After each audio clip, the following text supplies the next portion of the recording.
Good morning students and welcome to my YouTube channel Careers Solution। आज हम लोग again banking terminology करने जा रहे हैं। इसका पहला पार्ट आपको पिछले वीक में दिया गया था और आज ये दूसरा पार्ट होगा। और ये बैंकिंग टर्मिनोलॉजी का समझिए तो बहुत ही इम्पॉर्टेंट क्लास है। अगर आप इसे पूरी तरह से देखते हैं, समझते हैं तो एग्ज़ाम में सर्टेनली आपको इससे रिलेटेड क्वेश्चंस मिलेंगे और आप फिर वहाँ पॉजिटिव स्कोर भी कर सकते हैं। तो मैं ये उम्मीद करूँगा कि आप इस वीडियो को एंड तक देखेंगे और कभी भी ऐसा ना करें कि 2 मिनट 1 मिनट 10 सेकंड देखकर वीडियो को आप ब्लॉक कर दें। ठीक है, अगर ऐसा करते हैं तो नुकसान फिर आपका ही होना है। ठीक है, एक बार वीडियो को पूरा देखिए तो आपको कुछ चीज़ें बहुत ही अच्छी तरह से समझ में आएंगी। ठीक है, चलिए हम लोग शुरू करते हैं आज की पढ़ाई को। सबसे पहला है लीवरेज रेशियो। तो लीवरेज रेशियो का डेफिनेशन है, it is a financial ratio which gives us an idea or a measure of a company's ability to meet its financial losses. ठीक है, ये तो इसका इंग्लिश में डिफिनीशन हो गया। पहले ये समझिए लीवरेज का मतलब क्या होता है। तो लीवरेज का मतलब होता है लाभ और रेशियो मतलब क्या हो गया, अनुपात। तो लाभ का अनुपात, तो इसी को हम लोग यहाँ डिफिनीशन में क्या बोलते हैं कि ये एक फाइनेंशियल रेशियो होता है जो एक आइडिया देता है या एक मापक के तौर पे काम करता है। ठीक है, कंपनी की क्षमता है भी या नहीं कि वह अपने वित्तीय लॉसेज को पूरा कर सके। मतलब जो भी फाइनेंशियल लॉस कंपनी को लगती है वो उस लायक है भी या नहीं, ठीक है, कि उसे पूरा कर सके। इसको ये मेज़र किया जाता है इसके थ्रू। ठीक है, तो ये हो गया आपका लीवरेज रेशियो।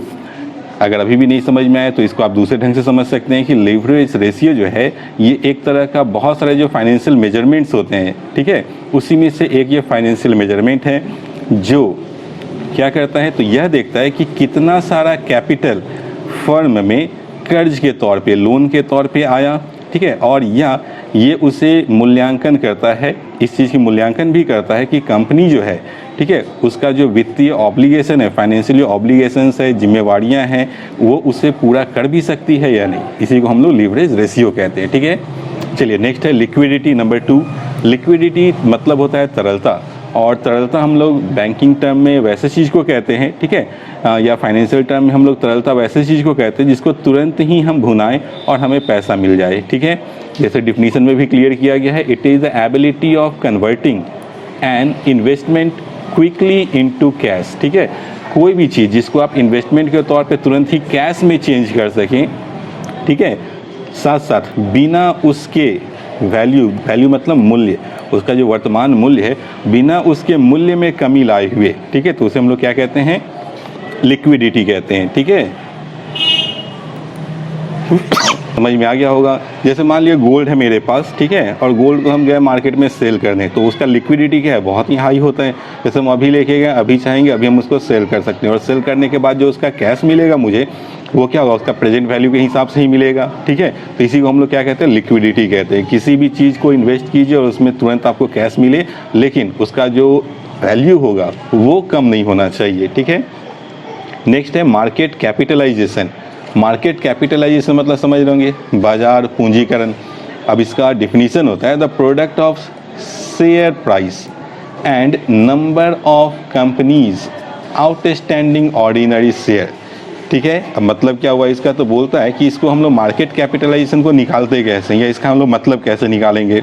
तो हिंदी में तुम अच्छे से समझिएगा, ध्यान से सुनिएगा। The value of company that is traded on the share market.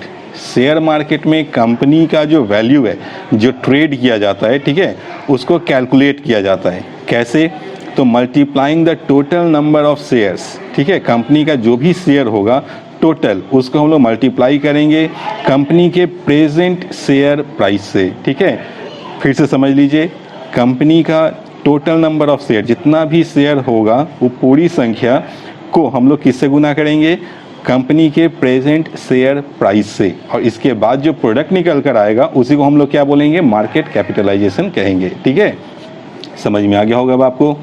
चलिए नंबर नेक्स्ट, मॉर्गेज। ये बहुत ही सिंपल सा टर्म है, आप अक्सर सुनते होंगे। ठीक है, मॉर्गेज का मतलब होता है किसी चीज़ को बंधक रखना। ठीक है, जैसे मान लीजिए कि बहुत बार ऐसा होता है, किसी आदमी को पैसे की मतलब कि बहुत ही अर्जेंट रिक्वायरमेंट हो गया, अब उसके पास कहीं से कुछ सोर्स नहीं है कि पैसे का उपाय कर पाए, तो वो क्या करता है कि उसके पास जो भी एसेट्स हैं, सपोज कीजिए उसके पास जो घर है, ज़मीन है, या कुछ गोल्ड पड़ा हुआ है, तो वो क्या करता है, उसको बैंक में या जो मनी लेंडर्स होते हैं उसके पास रख देता है गिरवी और उनसे पैसे ले लेता है एडवांस, ठीक है। तो इसको हम लोग क्या कहते हैं, मॉर्गेज कहते हैं, मतलब बंधक रखना। डिफिनीशन समझ लीजिए, बोल क्या रहा है कि it is a kind of security, ये एक प्रकार का क्या होता है, सिक्योरिटी होता है, ठीक है, विच वन ऑफर्स, जो खुद आदमी जो पैसा लेने वाला होता है वो ऑफर करता है, ठीक है। किस चीज़ के लिए ऑफर करता है कि हमको भाई एडवांस लोन कर दो, पैसा दे दो, ठीक है। तो जिससे हम लोग पैसा एडवांस चाहते हैं, लोन पे चाहते हैं, उसके पास हम लोग क्या करते हैं, अपने सिक्योरिटी को ऑफर करते हैं कि भाई आप इसको ले लीजिए और कुछ पैसे दे लीजिए। इसी को हम लोग क्या नाम जानते हैं, तो मॉर्गेज के नाम से जानते हैं, ठीक है। चलिए नेक्स्ट है म्यूचुअल फंड। तो म्यूचुअल फंड का मतलब जान ही रहे हैं, बहुत सारी कंपनियां हैं जो म्यूचुअल फंड चला रही है आज के डेट में। और म्यूचुअल फंड कहने का मतलब होता है कि आप अपने पारस्परिक कहते हैं ना, कंपनी के साथ पारस्परिक सहमति के साथ अपने इन्वेस्टमेंट को उस कंपनी में कर रहे होते हैं, ठीक है। आप बहुत सारे लोग इसको सिप के थ्रू समझ सकते हैं, SIP, सिस्टमेटिक इन्वेस्टमेंट प्लान, ठीक है। म्यूचुअल फंड में क्या होता है, आप सिप करते हैं, मतलब सिस्टमेटिक इन्वेस्टमेंट प्लान करके पैसे को इन्वेस्ट करते हैं, ठीक है।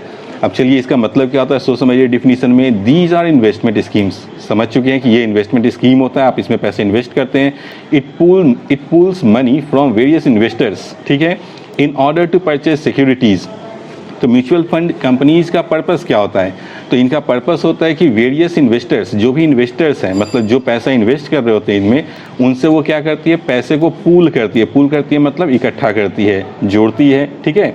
और उसके बाद ये किस चीज़ में इन्वेस्ट कर लेती है ये कंपनी, ये करती है किस चीज़ में इन्वेस्ट, सिक्योरिटीज़ को परचेज करने में, ठीक है।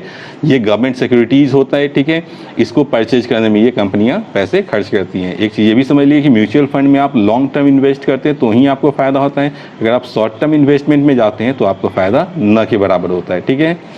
चलिए नेक्स्ट है मॉनेटरी पॉलिसी। मॉनेटरी पॉलिसी मतलब होता है मुद्रा नीति, इसको हम लोग मौद्रिक नीति के नाम से जानते हैं। ये RBI इसको कंडक्ट करती है, आप सेंट्रल गवर्नमेंट ऑफ इंडिया भी कह सकते हैं, उसकी पॉलिसी होती है ये, आपको यहाँ डिफिनीशन में लिखा भी गया है, it refers to the central government policy. ये एक केंद्रीय सरकार की नीति होती है with respect to the quantity of money in economy, किसके संदर्भ में, तो अर्थव्यवस्था में कितने मात्रा में पैसा है, ठीक है, उसके संदर्भ में ये नीति को तय किया जाता है।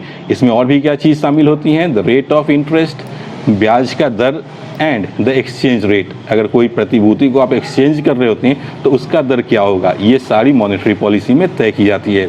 हालांकि ये बहुत ही ब्रॉड चीज़ होता है, लेकिन आपको यहाँ बस डिफिनीशन के तौर पे समझाया गया है, आपको फिलहाल इतना ही समझना है। हम लोग जब आगे की क्लासेज में आएंगे तो मॉनेटरी पॉलिसी से रिलेटेड बहुत सारे टर्म्स हम लोग उसमें भी डिस्कस करेंगे, ठीक है। फिलहाल आप इतना ज़रूर से याद रखेंगे।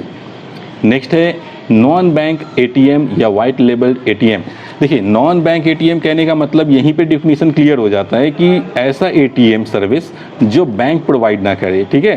जैसे जितने भी गवर्नमेंट सेक्टर्ड बैंक हैं, ठीक है, जिसको नेशनलाइज बैंक भी आप कहते हैं, तो ये सारे जो बैंक होते हैं ये अपना ATM जब भी लगाएंगे, आप जाते भी होंगे ATM में तो देखते होंगे कि उस बैंक का लोगो होता है ATM पे, ठीक है। लेकिन नॉन बैंक ATM में क्या होता है या वाइट लेबल ATM में क्या होता है ना कि वहाँ पे आपको कोई भी बैंक का नाम या कोई भी बैंक का लोगो नहीं दिखेगा, ठीक है। ये क्या होगा, समझ लीजिए यहाँ पर ATM होगा या कैश मशीन होगा that does not prominently display a bank name और लोगो, जो बैंक के नाम या लोगो को डिस्प्ले नहीं करेगी ATM मशीन पर, ठीक है। A fee will be charged for cash withdrawals in these ATMs। लेकिन अगर आप इन ATM से पैसा विड्रॉ करते हैं तो कुछ पैसा चार्ज के तौर पे आपके अकाउंट से काट लिया जाएगा, that do not accept deposit, और इस तरह के ATMs डिपॉजिट को एक्सेप्ट नहीं करते हैं। ये सबसे अच्छा एग्जांपल है मुथूट फाइनेंस का। मुथूट को आप देखते होइएगा, मुथूट कंपनी जो अपने ATM को स्टेबल करती है, सेटअप करती है, ठीक है, तो आप उससे पैसा विड्रॉ कर सकते हैं, ठीक है। उसमें आपका सर्टेन चार्ज भी कट जाएगा कुछ पैसा ट्रांजेक्शन करने के लिए, लेकिन आप इसमें अगर चाहेंगे डिपॉजिट करने का तो एक्सेप्ट नहीं करेगा, ठीक है। इसमें आपको किसी भी बैंक का लोगो या नाम नहीं दिखेगा। साथ साथ टाटा इंडी कैश भी है, टाटा कंपनी भी अपना ATM लगाती है, ठीक है। तो ये दो बेटर एग्जाम्पल है आपको समझने के लिए। चलिए नेक्स्ट आता है NPA। तो NPA कहने का मतलब हो गया full form non performing assets, ठीक है। और NPA कहते किसको है,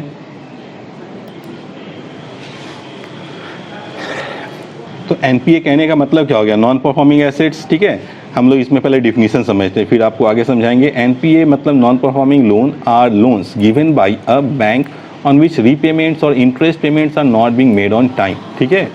बोल क्या रहा है ना कि ये जो NPA होता है, ठीक है, ये एक तरह का लोन होता है, ठीक है, जो दिया जाता है ठीक है। और इस कंडीशन पे कि आप लोन का तो रीपेमेंट करेंगे ही करेंगे, लोन रीपेमेंट, और उस पर इंटरेस्ट भी आपको पे करना होता है। तो जो लोग लोन लेते हैं लेकिन उस पर जो इंटरेस्ट होता है वो रीपेमेंट नहीं करते हैं, ठीक है, या पेमेंट जो लिए वो पेमेंट नहीं कर पाए टाइम पे, तो वो क्या होता है, नॉन परफॉर्मिंग एसेट्स में चेंज हो जाता है। लेकिन नॉन परफॉर्मिंग एसेट्स में चेंज कब होगा, तो आफ्टर 90 डेज, मतलब इसका लिमिट क्या होता है कि 90 दिन तक अगर आप भुगतान नहीं करते हैं किसी भी तरह के पेमेंट का लोन पर, तो वो जो भी चीज़ आप होगा, जो भी लोन होगा, वो क्या कहलाएगा, नॉन परफॉर्मिंग एसेट्स में काउंट होता है, ठीक है। और बहुत सारे बैंक हैं जिनको हर साल इसी के कारण करोड़ों का नुकसान होता है, करोड़ों मतलब करोड़ों। चलिए नेक्स्ट है पैन। पैन का फुल फॉर्म हो गया परमानेंट अकाउंट नंबर। ये आप अक्सर याद रखेंगे, कभी कभी बैंकिंग में मेंस के एग्जाम में आपसे पूछ देता है कि पैन में ए क्या डिफाइन करता है, पैन में एन किसको डिफाइन करता है, तो ये आपको याद रखना है। चलिए पैन का यूज कहाँ करते हैं, तो बोलता है एक नंबर होता है जो इशू किया जाता है इनकम टैक्स डिपार्टमेंट के द्वारा अपने टैक्स पेयर्स के लिए। आप सभी के पास पैन कार्ड होगा ही, आप देखते भी होंगे। ये ज़रूरी क्यों होता है, तो ट्रांजैक्शन को लिमिट करने के लिए और जो ट्रांजैक्शन होता है उसमें पारदर्शिता लाने के लिए, ठीक है, कि पैन की आवश्यकता होती है। ये क्या होता है कि एक लिमिट होता है, सर्टेन लिमिट, जैसे आप कैश विड्रॉ करते हैं, कैश डिपॉजिट करते हैं, तो एक सर्टेन लिमिट तक तो फ्री है, लेकिन उसके बाद अगर एक्सीड करता है 50, मान ली 50,000 या उससे ऊपर आप ट्रांजैक्शन करना चाहते हैं डिपॉजिट या विड्रॉ, तो आपको पैन का ज़रूरत पड़ जाता है, ठीक है। चलिए नेक्स्ट है प्लास्टिक मनी। कहने का मतलब क्या है प्लास्टिक मनी का, कि वैसा प्लास्टिक मनी नाम है जो किसको दिया गया है, क्रेडिट कार्ड को, डेबिट कार्ड को, एटीएम कार्ड को और इंटरनेशनल कार्ड्स, ठीक है, जो बैंकों के द्वारा इशू किया जाता है। इन सभी को हम लोग क्या कहते हैं, प्लास्टिक मनी कहते हैं। प्लास्टिक मनी इनको इसलिए कहा जाता है कि ये तो है प्लास्टिक के फॉर्म में, और कभी भी आपको ज़रूरत पड़े तो आप कहीं भी, ठीक है, एटीएम से पैसे को विड्रॉ कर सकते हैं, इसलिए इसको प्लास्टिक मनी का नाम दिया गया है। चलिए नेक्स्ट है पासबुक। बहुत ही सिंपल सा टर्म है, ये भी आप पढ़ चुके हैं। पासबुक सभी के पास होगा बैंक में, घर में। वैसे कोई भी लोग जो करेंट अकाउंट या सेविंग्स अकाउंट बैंक में खुलवाते हैं उनको एक पासबुक दिया जाता है, और ये पासबुक का काम क्या होता है, तो जो भी ट्रांजैक्शंस, जो भी आप लेन देन करते हैं उसका लेखा जोखा इसमें रिकॉर्ड कर दिया जाता है, ठीक है। नेक्स्ट है, जैसे इसका डिफिनीशन समझ लीजिए, it is a book where all bank transactions are recorded. ये एक ऐसा किताब होता है जिसमें आपके जितने बैंक के वित्तीय लेन देन होते हैं उसको रिकॉर्ड किया जाता है। They are mainly issued to current और सेविंग बैंक अकाउंट्स होल्डर्स, ठीक है। ये मेनली किसको इशू किया जाता है, तो करेंट अकाउंट और सेविंग अकाउंट होल्डर्स कस्टमर्स को, ठीक है। चलिए समझ में आ गया होगा। नेक्स्ट आते हैं हम लोग रेपो रेट पर, ठीक है। रेपो रेट कहने का मतलब क्या होता है कि ये एक कमर्शियल, ठीक है, ये कमर्शियल बैंक जो है वो बोरो करती है पैसा आरबीआई से, ठीक है। If there is any shortage in the form of rupees, मतलब है कहने का कि जब कमर्शियल बैंक को पैसे का क्रंच होता है, कुछ कमी आ जाती है कैश रुपीज़ की, तो वो क्या करता है, आरबीआई के पास जाता है, बोलता है हमें कुछ पैसे दे लीजिए। तो आरबीआई जो पैसा इनको उधार में देती है, इसी को हम लोग रेपो रेट कहते हैं, ठीक है, जिस दर पे देती है, सॉरी, उसी को हम लोग क्या कहते हैं, रेपो रेट कहते हैं। इफ़ दिस रेट इंक्रीजेज, सबसे इंपॉर्टेंट चीज़ यही है कि यदि रेट इंक्रीज करता है, ठीक है, तो रेपो रेट क्या होगा, it become expensive to borrow money from RBI. तो बैंकों के लिए क्या होगा, महंगा पड़ता है आरबीआई से पैसा उधार लेना। एंड वाइस वर्सा मतलब अगर बैंक इसको क्या करती है, रेट को डिक्रीज कर देती है, तो ये बहुत ही सस्ता हो जाता है बैंकों के लिए पैसा उधार लेना, ठीक है। ठीक, नेक्स्ट के बाद आता है reverse repo. Reverse repo repo का ही उल्टा होता है, उल्टा मतलब ठीक अपोजिट होता है। रिवर्स रेपो में क्या होता है ना कि आरबीआई कमर्शियल बैंक से पैसे को उधार में ले लेती है, ठीक है। क्यों, क्योंकि आरबीआई को ये लगने लगता है कि बैंकिंग सिस्टम में बहुत ज़्यादा पैसा आ गया है। जब बैंकिंग सिस्टम में बहुत ज़्यादा पैसा आ जाता है तो बैंक क्या करेगी, खुलेआम लोन देना शुरू कर देगी, चलिए लोन आप लेते चले जाइए। अब जब लोन लिया जाएगा बहुत ज़्यादा लोगों के द्वारा तो खर्च भी ज़्यादा किया जाएगा, तो इससे क्या होता है ना, मार्केट में इम्बैलेंस शुरू हो जाता है, ठीक है। तो ये इम्बैलेंस को वापस बैलेंस करने के लिए आरबीआई ना रेपो रेट और रिवर्स रेपो रेट का चक्कर चलाती है, ठीक है, ताकि कम से कम बैलेंस पैसे के बीच में मार्केट में बना रहे, ठीक है। चलिए नेक्स्ट है स्पेशल ड्राइंग राइट्स, एसडीआर। तो एसडीआर का फुल फॉर्म तो लिखा गया है स्पेशल ड्राइंग राइट्स। इसका मतलब क्या होता है, सोच समझिए। बोलता है it is a reserve asset, ये एक रिजर्व एसेट होता है, मतलब संचयी संपत्ति होता है। इसको हम लोग पेपर गोल्ड के नाम से भी जानते हैं। इसको क्रिएट क्यों किया गया था, या क्रिएट क्यों किया गया, किसके द्वारा, तो with in the framework of the international monetary fund. IMF के फ्रेमवर्क जो भी गाइडलाइन तय किया था उसी के तहत इसको फॉर्म किया गया, बनाया गया। और इसका प्रयास क्या था? टू इंक्रीज इंटरनेशनल लिक्विडिटी, अंतर्राष्ट्रीय स्तर पर पैसे की कमी ना हो, पैसे की तरलता बनी रहे या उसको और बढ़ाई जाए, उसके लिए इसका बनाया गया था। आप ऐसे भी समझ सकते हैं कि एसडीआर जो है ये एक यूनिट होता है अकाउंटों का, ये एक यूनिट होता है अकाउंट का, ठीक है, आईएमएफ का। और ये आप इसको करेंसी नहीं कह सकते हैं, ठीक है, ये करेंसी के फॉर्म में नहीं होता, ये पेपर के फॉर्म में होता है, इसलिए आप इसको करेंसी नहीं कह सकते हैं। आप ये कह सकते हैं SDRs are unit of account for the IMF, ठीक है। जो सबसे इम्पॉर्टेंट चीज़ इसमें एक और चीज़ है आपको सीखने के लिए कि इसकी स्थापना कब हुई थी, ये भी पूछ देता है कभी कभी, तो आप याद रखिएगा कि इसकी स्थापना हुई थी 1969 में, 1969, ठीक है, ये आप याद रखेंगे। आपको बस याद क्या रखना है ना कि एसडीआर का full form special drawing rights होता है। एसडीआर होता क्या है? तो एसडीआर का सेकंड नेम हम लोग पेपर गोल्ड के नाम से भी जानते हैं। और ये इसका काम क्या होता है? तो ये एक रिजर्व एसेट होता है, ठीक है। और इसका प्रयास, इसको बनाया क्यों गया था कि अंतर्राष्ट्रीय स्तर पर तरलता को बढ़ाया जा सके, इसके लिए इसको तैयार किया गया था। अब आपको समझ में आ चुका होगा सारी चीज़ें। चलिए अब ज़्यादा कुछ नहीं, 3-4 टर्म्स और भी बाकी है, 6-7 टर्म्स है, ज़्यादा नहीं। नेक्स्ट है एसएलआर। एसएलआर का मतलब होता है स्टैच्यूटरी लिक्विडिटी रेशियो। यह एक अमाउंट होता है जो कमर्शियल बैंक, ठीक है, it is a amount that a commercial bank should have before giving credit to its customers, ठीक है। इससे पहले कि कोई भी कमर्शियल बैंक अपने कस्टमर को लोन दे सके, उसके लिए एक फिक्स्ड अमाउंट होता है कि आपको इतना प्रतिशत आपके पास होना चाहिए पैसा, ठीक है। वो भी किस फॉर्म में? तो लिक्विड फॉर्म में। लिक्विड फॉर्म कहने का मतलब है कि वो किस फॉर्म में हो सकता है? तो या तो गोल्ड के फॉर्म में होना चाहिए, या तो मनी के फॉर्म में होना चाहिए, या तो बॉन्ड के फॉर्म में होना चाहिए, ठीक है। तो ही वो बैंक क्या करेगी? किसी को लोन दे सकेगी, ठीक है।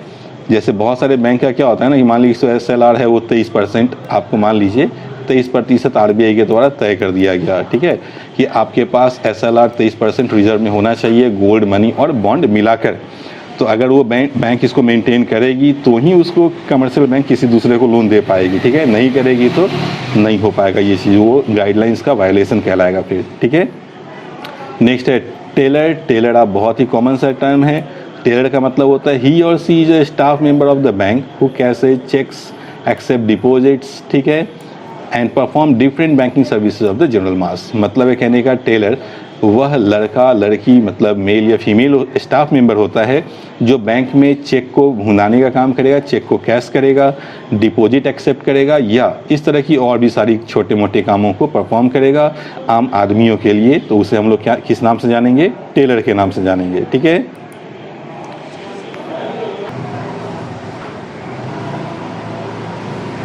तो यूनिवर्सल बैंकिंग, अब ये क्या होता है सो समझ लेते हैं। बोलता है when financial institutions and banks undertake activities related to banking like investment. बोलता है जब कोई वित्तीय संस्थान हो, ठीक है, और बैंक हो जो ऐसा एक्टिविटी करे जो बैंक के ही जैसा इन्वेस्टमेंट हो, ठीक है, या बैंक के ही जैसा हो, वो फिर क्या करे? डेबिट कार्ड को भी इशू करे, क्रेडिट कार्ड को भी इशू करे, ठीक है, या इस तरह की और भी सुविधाएं दे। तो इसी तरह के सर्विसेज को हम लोग किस बैंकिंग के नाम से जानते हैं? यूनिवर्सल बैंकिंग के नाम से जानते हैं, ठीक है।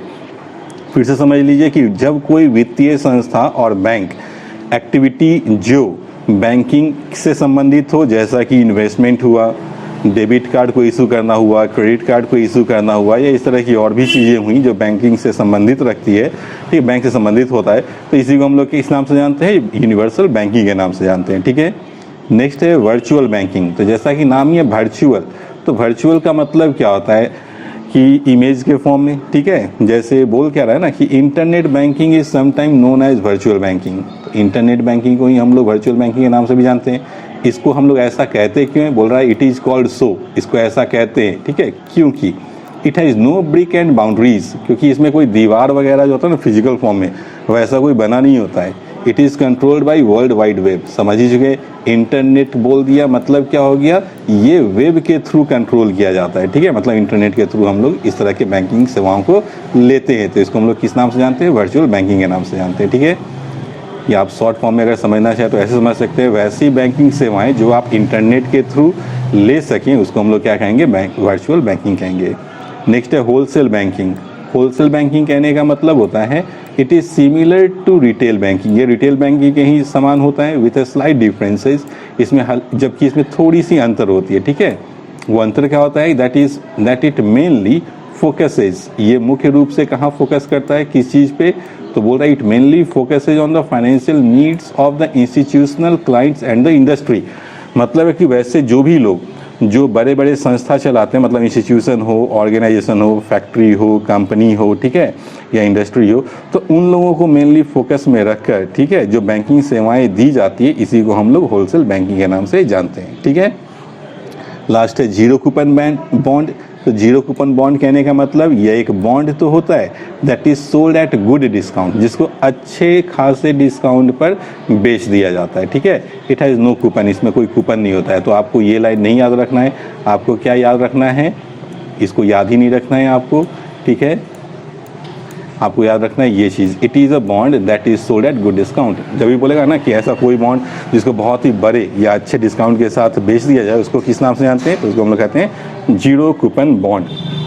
और चूंकि इसमें टर्म में ही लिखा है जीरो कूपन, जब जीरो कूपन यहाँ मेंशन कर दिया, ठीक है, तो इसका मतलब है कि इसमें क्या होता होगा, नो कूपन, इसमें कोई कूपन नहीं होता है, ठीक है। लास्ट नहीं, सेकंड लास्ट है point of sale. Point of sale का मतलब होता है, अक्सर आप डे टू डे लाइफ में सुनते होंगे पॉइंट ऑफ सेल चैनल। तो पॉइंट ऑफ सेल का मतलब क्या होता है, it refers to a location, ये एक ऐसे लोकेशन को रिफर करता है एट विच, जहां पेमेंट जो होता है कार्ड ट्रांजेक्शन का किया जाता है। जब आप कार्ड ट्रांजेक्शन करते हैं, ठीक है, तो उस लोकेशन को ही हम लोग POS नाम से जानते हैं, पॉइंट ऑफ सेल नाम से जानते हैं, ठीक है। लास्ट है PLR, जिसको हम लोग कहते हैं prime lending rate. Prime lending rate का मतलब क्या होता है, rate of interest at which a bank gives loan to its most reliable customer. वैसा रेट ऑफ इंटरेस्ट जो बैंक अपने सबसे भरोसेमंद कस्टमर को चार्ज करती है लोन देने के दौरान, इसी को हम लोग प्राइम लेंडिंग रेट के नाम से जानते हैं, ठीक है।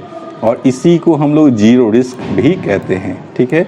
ऐसे कस्टमर जिनके साथ जीरो रिस्क इन्वॉल्व हो, ठीक है, तो उस तरह के कस्टमर को ही प्राइम लेंडिंग रेट पे लोन दी जाती है। ये हो गया आज के लिए टर्मिनोलॉजी। मुझे उम्मीद है ये सारी चीज़ें बहुत ही इंपॉर्टेंट है। अगर आप इसे पॉजिटिव समझेंगे, देखेंगे और इसको रिवाइज रिमेंबर करेंगे तो आपको बहुत ही ज़्यादा हेल्प पहुंचाएगा ये फाइनल एग्जामिनेशन में। अगर आपको वीडियो पसंद आए तो आप प्लीज़ मेरे चैनल को सब्सक्राइब कीजिए, वीडियो को लाइक और शेयर भी कीजिए। और अगर कोई भी कमेंट देना हो, फीडबैक देना हो तो प्लीज़ आप कमेंट बॉक्स में दें, हम लोग उसे देखेंगे और फिर नेक्स्ट वीडियो में इम्प्रूव करके डालेंगे। Thank you.